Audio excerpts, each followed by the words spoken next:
don't need to. Ladies and gentlemen, what is going on? It's Josh and Jay back with another edition of the Nation pregame show. Honestly, I don't really know what else to say, Jay, other than the fact that last game was an absolute riot. I have here in the opener, it says Oilers are OP. The Oilers really are OP, aren't they? OP? OP. I've explained this to you before. Overpowered. Overpowered. Yes. Yes, they overpowered the Senators. They big time overpowered the Senators. They OP'd. They OP'd the shit out of the Sens. Big time. I'm making sure our mics are working here because I have 10 different mics on the channels right now. So we're taking a look at last game, and obviously it was an all-star performance from both McDavid and Draisaitl. I think we kind of expected the game could get out of hand in one way or another, in the fact that, you know, the Senators are really bad this year. The Oilers are coming off a big win on Saturday night against the Maple Leafs. We were hoping that they wouldn't kind of sleep in this one. We were hoping that the Oilers wouldn't play down to the level of the Senators. And obviously coaches don't really like that kind of game, but as fans, man, we were one assist away from setting an NHL record. Man. It was just an unbelievable performance. The whole third period. We were on record watch for the whole third period. I had concerns that, you know, thered be some emotional fatigue for the Oilers when they started that game. I was worried that the Sens were going to come out hot because they're mad because they've been playing so poorly and losing. So, you know, and a lot of streaks end on Rogers ice. So that was always a concern for me. So to see kind of the reverse happen and have the Oilers shot out of a cannon and the Sens kind of just not with it. And then we just, you know, potted 5 in the first period like ain't no thing. We did show our fatigue, I think, later in the game, which is okay because we had 8 goals on the board, so we could, you know. Of course, McDavid and Draisaitl, the minutes are coming down. Yeah. Which is kind of it was a dilemma for me because obviously as fans, what do we want to see in the final 10 minutes of a blowout game? We want to see our best players on the ice because it's a point night, obviously. Well, we want to see records set. We want to see records set. We want to see the big guys pick up points, but then you're Dave Tippett, and you kind of heard the question come in the post-game media afterwards. You know, I believe it might have been Jason Greger or someone. They asked Leon and Dave both about it. Were you aware of the record that was in place and being 1 assist away from it? And of course, Leon gave the candid answer of, no, didn't really know at the time. Wasn't really aware of the record. Doesn't really matter. All that matters is that we came out with the W. Yeah. 1 assist away from Big team NHL record. Big team guy. Big team guy. So you know, to go on the record, talking about the record, you know, Wayne Gretzky that night pulled a nice bottle of wine out of the cellar to kind of toast, just like how the Miami Dolphins always do when no one does when the streak breaks for the undefeated season. You know, Wayne probably just sat back, even though he says he doesn't care, but he's a fierce competitor inside, so I'm sure he was happy to see that. So following last game, Oilers obviously now 5-6, still technically out of a playoff spot in the North Division. They're sitting 5th right now. They're 1 point behind, I believe, Winnipeg for that 4th and final spot. Of course, the Sens now 1-7-1. They remain last in the North Division. And Jay, let's jump right into the lineups for tonight's game. I have a very, very strong opinion on what transpired this morning when we heard about the 4th line that was coming out later today. I'll throw it to you first before I go. Obviously, we found out that great news, Evan Bouchard is going to draw into the lineup as that supposed 6th, 7th defenseman because, of course, kind of a weird situation. We don't see this often in the NHL. We're going to run 11 forwards, 7 defensemen. Koskinen getting the start once again. Jay, first off, I know you're a former hockey player. We don't see this often. What do you? I would classify you as a former hockey player. Have you ever been? I've worn skates and donned a stick on the ice. But you've played team hockey before. Yeah. So okay. What do you think about this whole 11-7 situation? It's weird. It's kind of it can be difficult to jumble the lines in the heat of a game. What do you think about running 11-7? It's weird because it's not needed. Yeah. Like we don't need to run 11-7. I'm excited that Bouchard's in the lineup 100%. Like there's no crazy injury bug or illness bug or anything like that to have us go in like that. It's not the playoffs, you know, like we're playing the Sens. So I don't think we have to, you know, do anything weird like we're kind of seeing tonight. Yeah. I'll leave kind of the James Neal piece to you because I know you're hot about it. But, you know, very interesting, a guy who scored 2 goals last game, not being in the lineup tonight. And then the guy we waived after that game is playing tonight. Yeah. Kind of the dots don't align there. But, you know, don't think there's a reason to have to insulate Bouchard tonight, but excited to see him get on the ice. So, yeah, I'll let Josh run with this. I'm just going to say it's weird. So I have two major concerns with the lineups coming out for tonight's game. First of all, we love seeing Evan Bouchard draw in. We've been clamoring for that since the beginning of the season. Why is Evan Bouchard not getting time? Why is Legason? Why is Chris Russell? Why is Slater Cuckoo getting time before him? Obviously, there was reasons for it behind the scenes. First of all, we'd love seeing Evan Bouchard get in, but why does Dave Tippett feel the need that we need to insulate him? I don't want to say that we're playing down to our opponent here. We're playing the Ottawa Senators. I understand that there's other guys you want to get in the lineup. You like having Legason in the lineup. You like having Slater Cuckoo in the lineup. You would rather not see, I believe Kukoc sat last game as well, or was it Legason? Legason played last game. Legason played last game. Kukoc sat last game. You don't want to see Kukoc sit 2 games in a row. So I understand wanting to get Evan Bouchard in, but the fact that you feel like you need to insulate him by playing a 7th defenseman makes no sense to me. Are you scared that Evan Bouchard is going to have, I don't know, maybe 1-2 bad shifts in a row, and you feel like you're going to be in a bad situation in this game where you're going to need to throw Slater Cuckoo out there? It doesn't make any sense to me at all. If you're going to play Evan Bouchard, have the confidence to actually play him. If this to me as a fan, and I don't know what it would look like to the interior of this team, but why do you feel the need? Is there no confidence in Evan Bouchard, or is this just a matter of wanting to get guys into games? Secondly, I don't understand at all why Josh is hot. I'm hot on this. I don't understand at all why James Neal is coming out of the lineup and Alex Chason is going in. First of all, James Neal is loved on this team. I don't care what you hear about it. I've heard things on the interior. I've seen things. You can watch the bench. I don't think there's a single guy on this team that doesn't like James Neal. I'm not saying they don't like Alex Chason, but everyone loves James Neal. Secondly, when streaky scores get hot, they get hot. Mm-hmm. James Neal's the definition of a streaky scorer. He scored 2 goals last game, so why the heck are we taking him out of the lineup? Thirdly, this is the last thing I'm going to say on this. What has Alex Chason done to deserve a spot in this lineup? And I would go even further to say, what has Kyle Turris done to deserve a spot in this lineup? Obviously, by playing 11 and 7, that means one of your top 3 players is going to get double shifted in the game. You're not going to double shift Ryan Nugent-Hopkins because he plays both special teams, which means you have one of 2, Leon Draisaitl or Connor McDavid. We assume it's going to be Connor McDavid. Connor McDavid plays center, so why would you feel the need to keep Kyle Turris in the lineup? Oh, because he plays center, you want to keep him in the lineup? Well, you're going to be double shifting McDavid, so it doesn't make any sense to me. Kyle Turris or Alex Chason, one of those two 150% should have came out of the lineup. The only thing that could come out that would make me feel okay about this is if something came out saying that James Neal was a little bit banged up.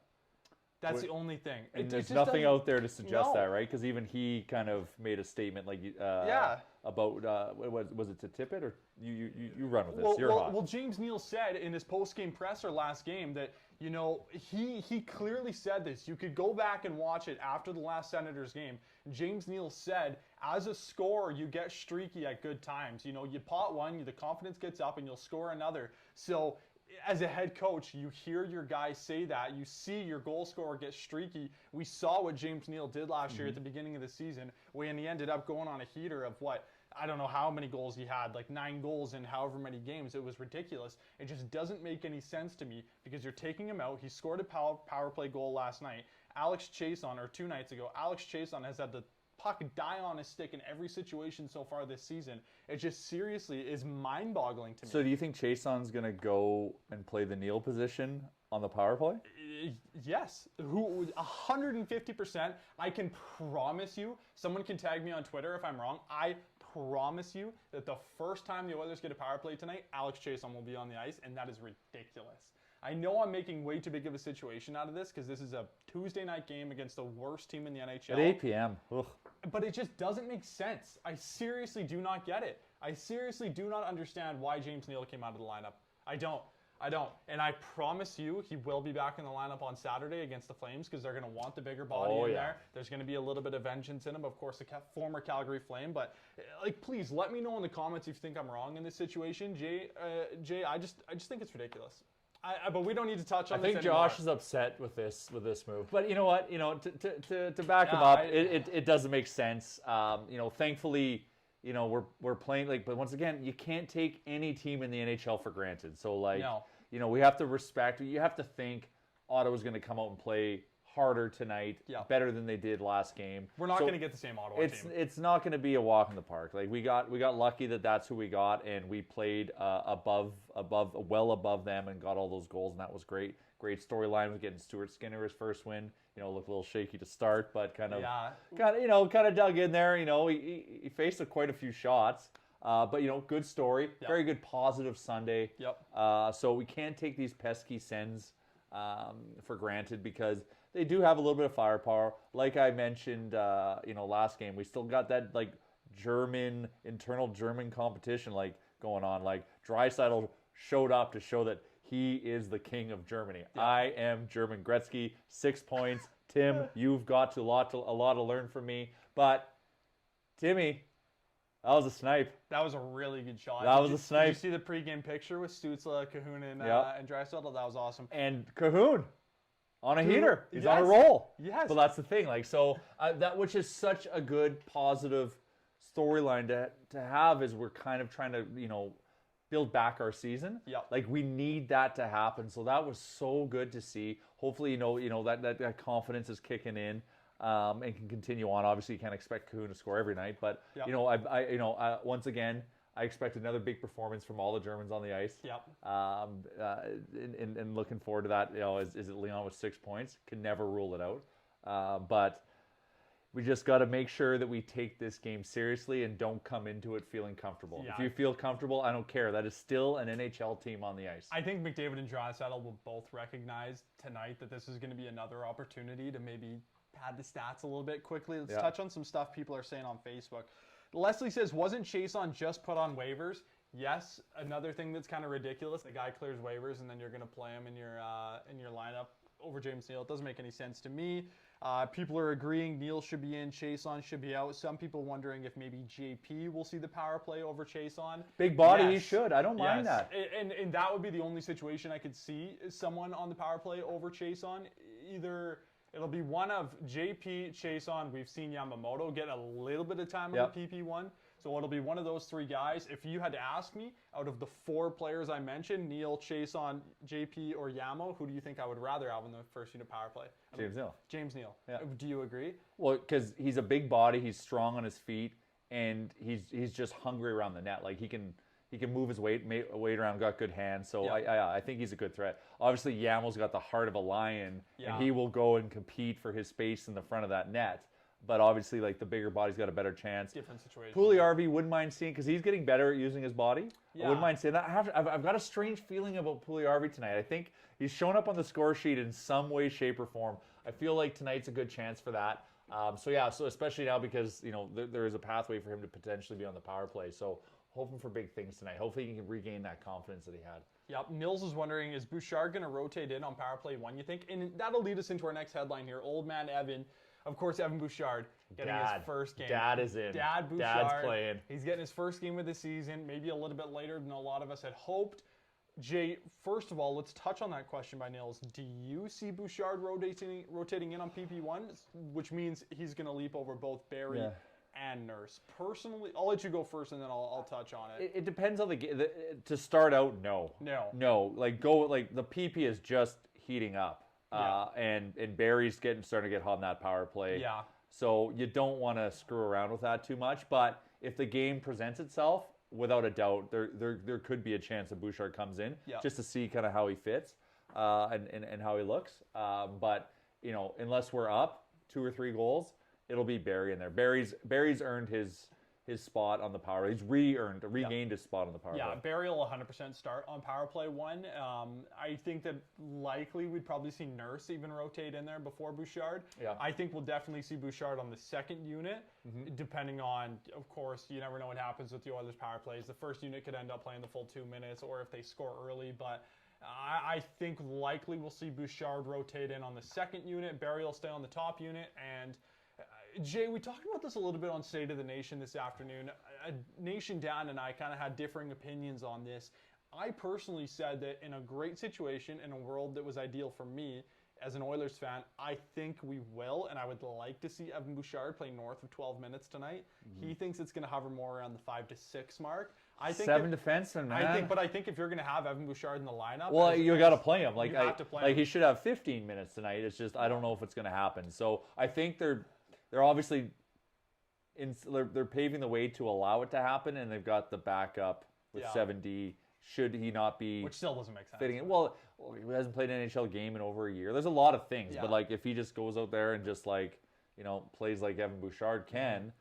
And is feeling confident, well then he's going to warrant a lot of ice time. So it's something to keep an eye on for sure, but it'll just be it'll be Tippett's comfort with Bouchard on the ice. And another really interesting storyline to go along with this NHL season is because of the fact that it's very different from previous years where you would have the freedom and the flexibility to send players up and down from the AHL depending on whether or not they're playing, right? In a regular season, if Evan Bouchard was up with the main club, that would mean he's playing. If he's with the main club, he's playing in hockey games. Whereas this year, if he's with the main club, he could go a streak of what we've seen so far, 9 games without getting in the lineup. But you can't send him down because let's say you send Evan Bouchard down to Bakersfield. He's down in the States now. Let's say one of your right-handed defensemen gets injured and you want to bring Evan Bouchard back. It's a minimum of 8 to 14 days before I know. he gets back in the lineup. It's a weird situation for Bouchard because of that. Like to have to go down and then have to quarantine to come back up. Like, they're probably better to keep him up here, but they got to start getting him in the game. So I hope, I just hope he earns more ice. You know who's earned more ice time or more games? Legason. Yeah. That's another good story. You've gotten what you would hope out of William Legason. He's not flashy. Nope. He's probably not going to find the score sheet as often as a couple other guys, one of them being Evan Bouchard, but Legason, you like his game so far, and I've heard nothing but positive feedback out of what he's done so far. No, it's a good story because he's been in the system for a while, so I'm glad he's earning a spot. Moving on to our next headline here, Sens, you good? ? And I think that one fear that we had, we've already touched on it a little bit, so we won't talk about it too much, is you can't play down to the level of your opponent. A classic case of what we've seen the Oilers do over the last few years, Jay. And if you're the Oilers, there's a couple different ways you could approach tonight's game. One of them, it could be very similar to last game when you're just going out, you're scoring 8 seconds in, you're firing on all cylinders. Obviously, a different situation with Mikko Koskinen getting the start tonight. Or, I'm sure if you're Dave Tippett, you'd rather see your team approach this game a little bit differently. Let's play a little bit tighter of a defensive game. Let's treat this more like, I would even say, not necessarily the level of the talent you're going to see, but more like a playoff game where you got to keep it tight. We don't want people jumping up in the rush as often. Which way do you think the Oilers are going to approach tonight? Well, you hope it's that because we need to start. We haven't built the right habits yet. Yes. Right. So there's still some blunders in the defensive zone and all that stuff. So I'm hoping it's a tight defensive game and we're jumping on the opportunities that get presented. Yeah. But we better be putting the pressure on.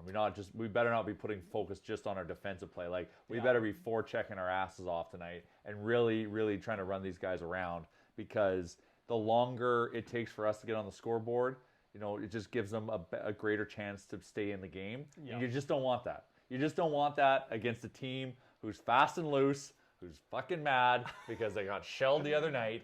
And they do have some firepower. Yeah. They do have some firepower. We saw it in Tim Stützle in that goal he scored late in the game. So, this is a great game to kind of retrain and get those habits back in place because we've got we've got a stretch of somewhat tough competition. We've got to play the Senators a bunch again. Yeah. But the big statement game now, we got Toronto now ticked off. Yep. Is now going back for redemption against Montreal. So this is a great game to, reinstill those habits that we need to be able to take on a team like that. This will be a good transition into Q&A with Jay is what I have as a caption today. Oh boy. So go ahead, fire your comments off, questions in Twitch, Facebook, YouTube, and Twitter. First question we have coming in here on Twitter is going to be from Cale Hagen. Jay, I'll put this out to you. What's your opinion on Darnell Nurse so far this year? And maybe not even this year, but let's say over the last 2 to 3 games. You've got to be very happy with what you're getting with Darnell Nurse right now. He's filling a void. He's becoming a rock. He's contributing, on offense. He's moving the puck. He's doing a lot of things right now, and it's one of the reasons why we're on this. We're developing into kind of, I don't want to say the word, but we're warming up.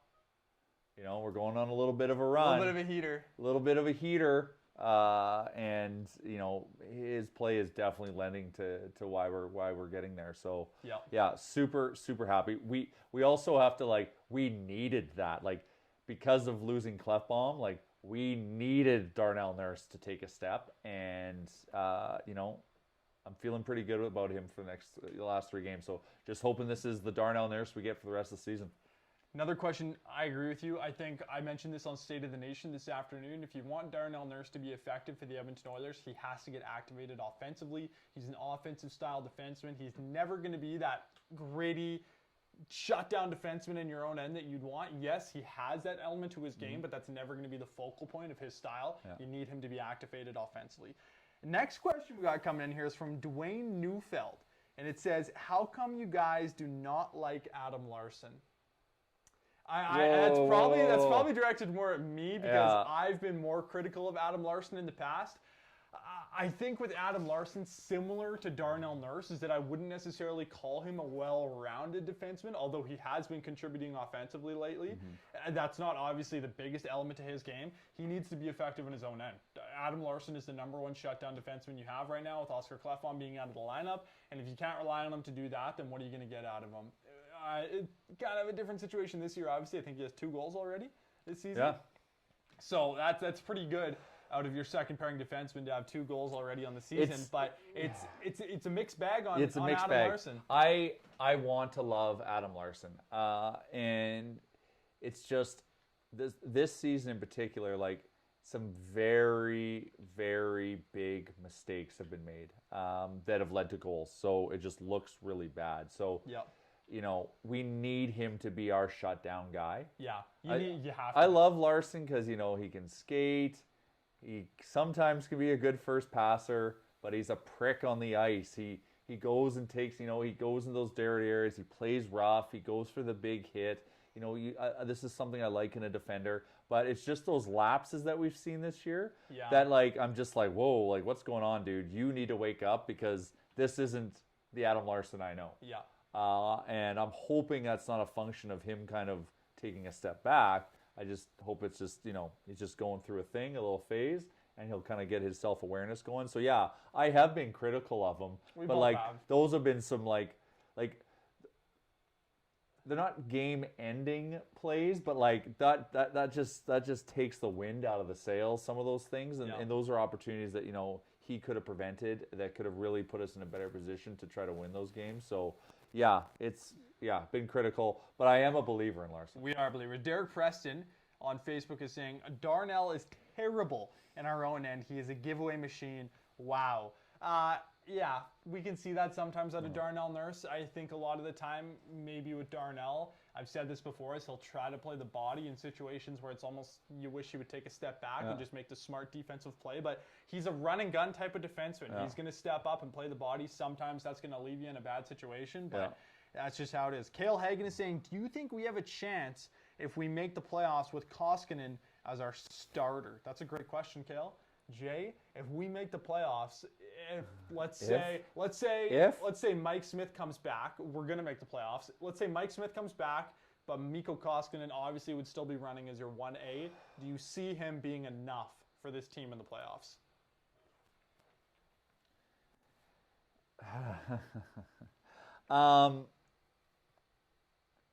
It's going to weigh a lot on the team playing in front of them.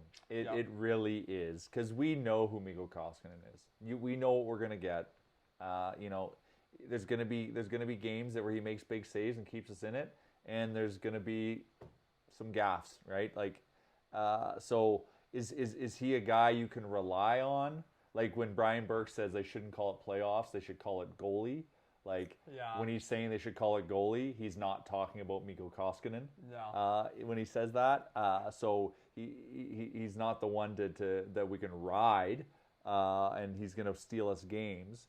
So we know who he is. So it's all going to depend on how we play in front of him. The shot block factory better be open for business. Okay, Jay, this is an interesting question we got coming in from Chase Keats on Facebook. This one kind of steps a little bit, it is hockey, but kind of a little bit more away from the team. What's your guys' thoughts on why the players don't celebrate as much when they score a goal? Just being professional and serious? Curious as to why, as a team, we don't show more emotion. I think it's a function of a few things. I guess it all depends on what goal was it. Is it the 8-3 goal? I think he's just referring or to is it it in no general. I know, or is it Okay, are yeah. we coming from behind Yeah. like Connor was pretty pumped. You saw him a few games ago when he had the point in the Yeah, air. he was pretty fired pumped up. against Toronto after he went end to end there. You know, a lot of function also is that energy is sucked out of the building right now with no fans. Right? Yeah, Like it's very that different. like they like it's celebrating, yes, like because they're pumped, but they're also playing up to the fans because like they're feeding off all that energy we're providing them. So I think I think that has a lot to do with it. But you know, if even now though, if it's big goals, like the guys are generally pumped. Yeah, you'll see him. You'll see him get fired up on different Yeah, situations. we're not seeing any yak slides, but Yeah, which I love. I love the yak Yakupov. slide. I wish Yakupov could have worked out so bad.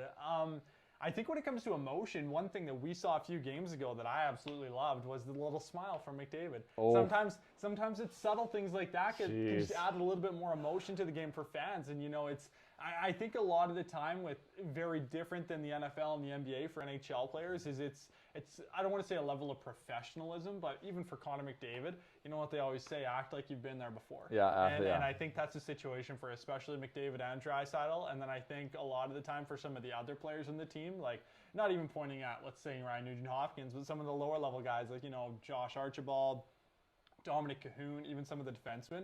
I feel like it's almost like there's an aura around it when you score. It's like, oh, like I'm contributing now. It's not just the two big guys, but you don't want to make too big of a deal about it because it's like, oh, these guys do it all the time. That's how I would feel at least. Like if I scored a goal, like in the NHL, I would be fired up. But like if McDavid was on my wing or centering me, I would just kind of like take a step back and be like, like, whatever. Yeah.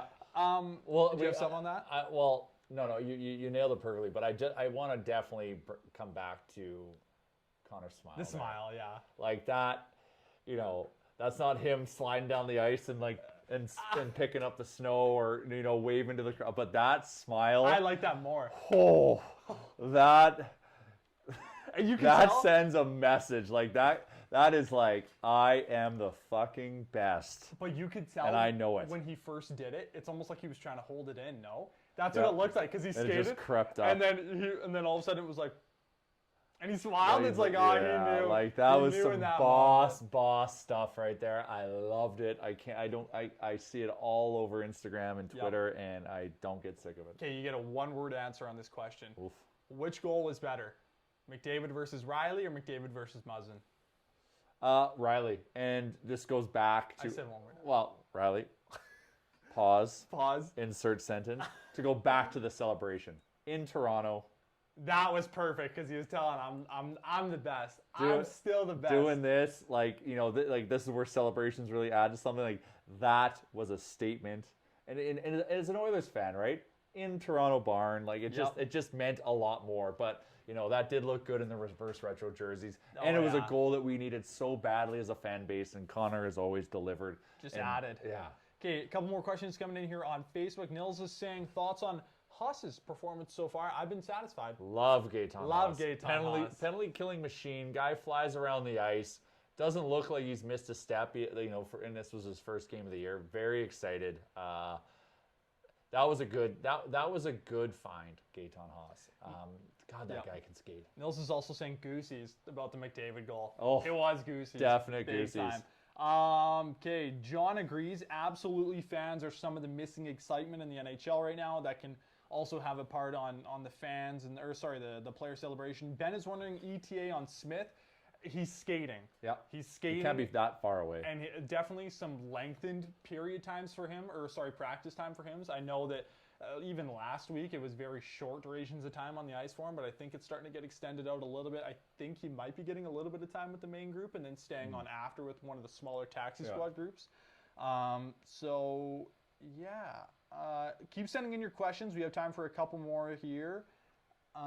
Ben's wondering, do you guys feel like we're getting soft? Where's the hitting? Is it me, or do we just have another physical gear that we need? Wow, Ben, that's a savage comment. Do you think the Oilers are getting soft? People in the comments, do you agree with Ben? Let us know. Do you think the Oilers are getting a little bit soft? it depends on what your definition of soft is. This is a different NHL this year compared to past years. You know, you look at a guy like Zach Cassian. If he's not scoring goals and he's not hitting, then it's kind of pedestrian for him. But at the same time, you look at Montreal. They're playing big hockey. Yeah, and they're sick. They're playing big hockey. Are we playing? Are we soft? We're not playing. We're not playing. I'm an Oilers fan. We're not playing big hockey right now. Yeah. You know, Cassian isn't doing Cassian things. Larson isn't, you know, blowing guys up like he, you know, normally does at least once a game. You know, Darnell Nurse is, you know, he tries to, but you know, nothing really big. Yamo's throwing his weight around like crazy. Yeah, Yamo and Archibald. Archibald, pound for pound, is one of the best hitters in the NHL. Yeah, but we're not seeing a lot of it. So, you know, we're not playing as gritty as we have before. Would I like to see more grit? Yes. Like having Jujar out of the lineup, we've taken some size out. But you know, let's just keep winning and, you know, activate that when we need it. People think the Oilers are getting soft in the comments. Yeah, it's hard not to think that. Like, I don't disagree with it at all. Yeah. I wish we were, you know, meaner, because that has an effect on a game. Yeah, I'll ask your opinion on this, Jay. We talked about this afternoon on State of the Nation, streaming every Tuesday. Do you think that this Saturday, the Battle of Alberta, do you think that we're going to see an elevated level of intensity for the Oilers, an elevated level of physicality? And where is it going to measure up to last year's games against the Flames? Well, we're going to find out this Saturday if we are soft or not, because that is a game that you need to activate your grit, just on principle, let alone any kind of, you know, animosity from previous games. Are we that we saw February 1st of 2020? Probably not. Mike Smith won't be starting. We need that. So, you know, I bet you Calgary's going to come at us heavy, I think. And so it's going to be interesting to see how we respond. This is going to be a big night for Zach Cassian. I just wish we had some more forwards to kind of put on the pile of that. Yeah. Like, you know, I know if Nuge and Monahan fight again, awesome. God love you, Nuge. God love you. Like, way to set the tone on that game. Yeah, I don't think we're going to see that again. But that was wild. Bear fight Kachuk. Yeah. Maybe. You know, I can see Nurse going after someone. But, you know, we'll see. This game Saturday will be interesting, because I have a feeling Calgary's going to come with the physicality. So how are we going to respond? Okay, let's get into some betting talk. The Oilers tonight on the money line, I don't have the number in front of me exactly. I believe it's minus 233 right now. Yeah. Something absurd like that. So I would not go anywhere near the money line. Well, you can, but it's just not like fun. It's not fun. I'm not saying I don't think the Oilers are going to win. I think the Oilers are going to win. But the worst part about betting on the money line in a situation like that is 9 times out of 10, it's going to work out for you. But the one time it works out, the return on the risk just isn't worth it. But a lot of people are looking at the Oilers minus 1.5 on the puck line. And you look at 1.5, and that's still pretty heavy for your team to win by 2 goals. But I think we're getting plus money on that. I think it's about plus 120. So I'm going to sprinkle a little bit on that. I'm looking at the puck line tonight as something valuable. Chasing the juice. Chase the juice. I guess I'm giving the Sens a lot of credit tonight. I think they're going to come out and play a much better game. So I think tonight's going to be tighter. I said last game was going to be the under. Wow, what an idiot. So did I. I said the under as well. Bag milk hit him over 8.5. Like, rich bag milk. My rich uncle bag milk. Yeah. So I'm not going to touch the game on money line. Like, I as a vote of solidarity, like, sure, you can bet it and be happy because a win is a win. Yeah. I'm going to hone in on props. I think Tyson Barrie's heating up. Yeah, I'm probably going to take Barrie. He's plus 120 to get a point. That really? To get a point. Like, that to me is that's better value than betting on the Oilers to win on the money line. I agree with you, but I hope that as bettors we don't get blinded by recency bias. Oh, hell, I'm so recently biased. But like, we're looking at it and we're like, oh, to get 1 point. Oh, of course he'll get 1 point in another 8-5 game. You know what I mean? Well, by all means, tonight could be 3-1 Oilers or 2-1 Oilers. Yeah, but the question is will there be a power play tonight? The answer is likely yes. Yes. Will they get a power play goal? Well, then, the percentage gets a little bit lower. And is there a good chance that Barry is in on that goal? There's a good chance. There's 5 players on the ice. He's one of 5. Yep. The 3 guys show up on the score sheet. 3 of 5. Like it's, there's a lot of math to do there, but I think it's I'm holding on that. It's plus 120. Like for a guy who sits in the quarterback's the power play as the sole defenseman to get a point. So I think it's good. I'm a psycho. There's 4 bets I'm going to make tonight. I'm going to take Oilers in the puck line minus 1.5. I'm going to take Jesse Puljujarvi to score a goal. Yeah, I feel good things about Puljujarvi tonight. I think JP is going to score a goal. I'm going to take Tyson Barrie to get a point. And then the last one I'm going to put a little flyer on it.